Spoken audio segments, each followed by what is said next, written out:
High and good morning. তো আরেকটি নতুন ব্লগ নিয়ে তোমাদের কাছে চলে এসেছি, তোমাদের প্রিয় দোলাস ফ্যামিলি। তো সকাল সকাল উঠে গিয়েছি ছাদে এখন সেই সবে রোদটা উঠেছে। তো সকাল সকাল উঠে গেলাম, আর দেখো দুষ্টুও আমাদের সাথে ছাদে উঠে গিয়েছে। উনি এখানে খেলছে বসে বসে। আর দেখো এই সবে ঘুম থেকে উঠলো বলে কেমন একটা লাগছে না ওকে দেখতে। তো আজকে ওকে ভাবছি স্নান করাবো বলে। আর এই যে, তো চলো নিচে যাই, নিচে গিয়ে কি হয় দেখি, দিয়ে চা নিয়ে আবার উঠবো। পাপা বললো কি আজকে চা নিয়ে ছাদেই খাবো, রোদে রোদে। ঠান্ডা যা পড়েছে এবারে, দুদিন ধরে খুবই ঠান্ডা পড়েছে, ওই জন্য চা নিয়ে চলে এসেছি আমি। আর মা উঠবে একটু পরে ফ্লাক্স নিয়ে। তো এই যে মা চা খাচ্ছে, আর মাকে বলেছি মা তুমি কিন্তু ভিডিওটা করবে। আমরা চারজনই চা খাচ্ছি, চারজন বলতে গেলে ভাবছো চারজনটাকে, এই যে দুষ্টু সেও চা খায়, ও আমাদের মতো নেশারি হয়ে গেছে দিন দিন। শুধু যেই চা খাবে না কেন তার কাছে চা খেতে আসবে। আর একটা কথা জানো, আমাদের এখানে তারামায়ের মন্দিরের উৎসব আছে, যেটা প্রতি বছরই হয়। আর ওই মন্দিরটা খুবই জাগ্রত, তারামায়ের মন্দির খুবই জাগ্রত।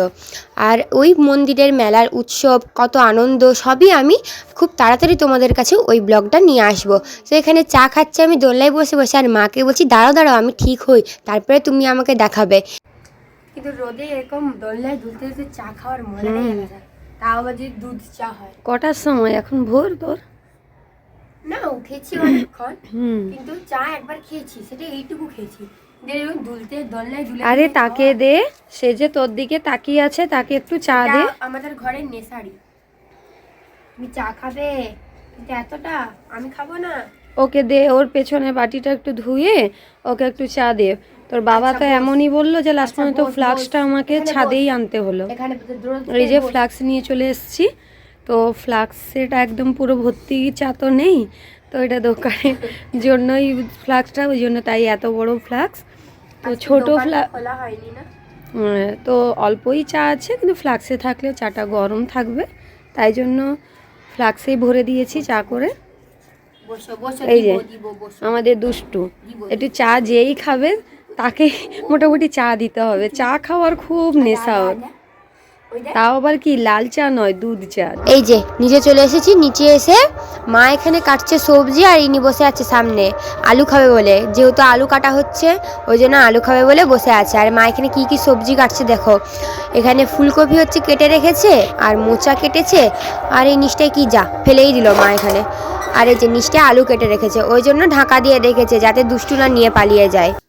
মাকে জিজ্ঞেস করলাম মোচাগুলো এরকম কালো কালো হয়ে গিয়েছে কেন? মা বলছে এক রাত নাকি কেটে রেখে দিয়েছে, ফ্রিজে ঢুকাতেই ভুলে গিয়েছিল, ওই জন্য নাকি ওরকম হয়ে গিয়েছে। আর আমি এখানে বসে বসে ঝাল মটরগুলো খাচ্ছিলাম, আর মা বলছে খেতে খেতেই বলছে যে ঠিক আছে তাহলে আজকে কালো কালো তরকারি নয় খাওয়া হোক।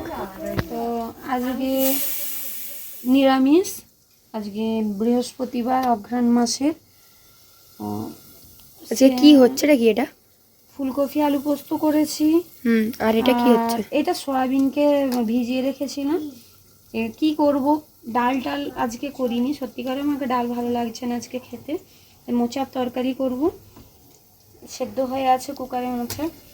আর সয়াবিন কয়েকটা ছিল, ভাবছিলাম প্রথমে সয়াবিন ফুলকপি আলু দিয়ে ঝোল করব, কিন্তু আজকে আর করার ইচ্ছে হলো না। আজকে ভাবলাম সয়াবিনের কিছু করি, মানে কাটলেটের মতো, বা গরম গরম ভাতের সাথে খাবো আর কি। তাই সয়াবিনকে ভিজিয়ে রেখেছিলাম, একটু ছোটো ছোটো টুকরো করে, ওই আদার পেস্ট করেছিলাম, অনেকটা আদা করে রেখে দিয়েছি, সেই বাটিতেই দিয়ে দিচ্ছি।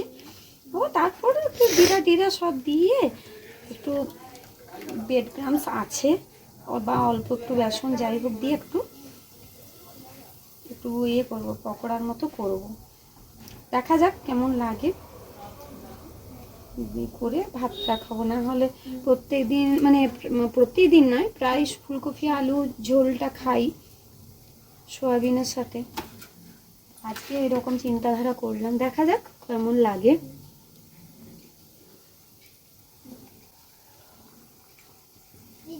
এটা একটু পেস্ট করে দিবি তো। ঠিক আছে। তো আমরা এখানে খাবার নিয়ে বসে গিয়েছি, আর আজকে হয়েছে তো মোচার তরকারি হয়েছে, আর ফুলকপি আলু পোস্ত হয়েছে, আর ওটা হয়েছে সোয়াবিনের কোপ্তা। মা যে সোয়াবিনটা বললো আমাকে পেস্ট করতে, ওটা হচ্ছে কোপ্তা তৈরি করলো। আর ওখানে ভাতের উপরে একটু মা বাটার নিয়েছে। তো ভিডিওটা আজকের মতো এখানেই আমি শেষ করলাম। আশা করছি আমার ভিডিওটা খুবই ভালো লাগবে। তো ভালো লাগলে অবশ্যই চ্যানেলটিকে লাইক সাবস্ক্রাইব করে দিয়ে যেও। দেখা হচ্ছে আরেকটি নতুন ব্লগে। তো বাই বাই সবাইকে।